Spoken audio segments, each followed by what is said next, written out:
Down in the valley there were 3 farms. The owners of these farms had done well. They were rich men. They were also nasty men. All 3 of them were about as nasty and mean as any men you could meet. Their names were Farmer Bogus, Farmer Bunce, and Farmer Bean.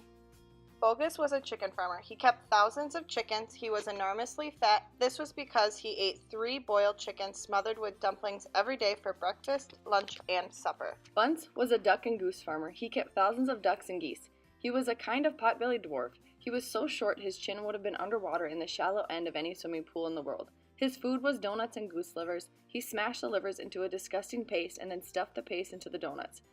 This diet gave him a tummy ache and a beastly temper. Bean was a turkey and apple farmer. He kept thousands of turkeys in an orchard full of apple trees. He never ate any food at all. Instead, he drank gallons of strong cider which he made from the apples in his orchard. He was as thin as a pencil and the cleverest of them all. Bogus and Bounce and Bean, one fat, one short, one lean. These horrible crooks, so different in looks, were nonetheless equally mean. This is what the children round about used to sing when they saw them. On a hill above the valley there was a wood. In the wood there was a huge tree. Under the tree there was a hole. In the hole lived Mr. Fox and Mrs. Fox and their 4 small foxes. Every evening, as soon as it got dark, Mr. Fox would say to Mrs. Fox, "Well, my darling, what shall it be this time? A plump chicken from Bogus, a duck or a goose from Bunce, or a nice turkey from Bean?" And when Mrs. Fox had told him what she wanted, Mr. Fox would creep down into the valley in the darkness of the night and help himself. Bogus and Bunce and Bean knew very well that what was going on and made them wild with rage. They were not men who liked to give anything away. Less still did they like anything to be stolen from them. So every night each of them would take his shotgun and hide in a dark place somewhere on his own farm, hoping to catch the robber.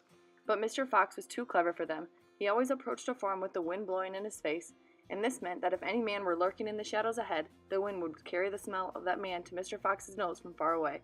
Thus, if Mr. Bogus was hiding behind his chicken house number 1, Mr. Fox would smell him out 50 yards off and quickly change direction, heading for chicken house number 4 at the end of the farm.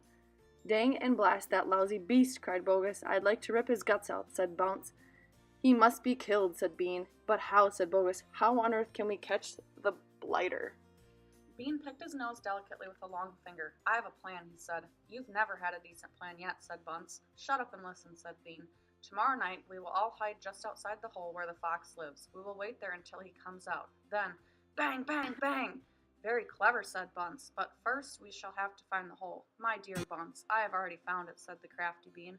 "It's up in the wood on a hill. It's under a huge tree."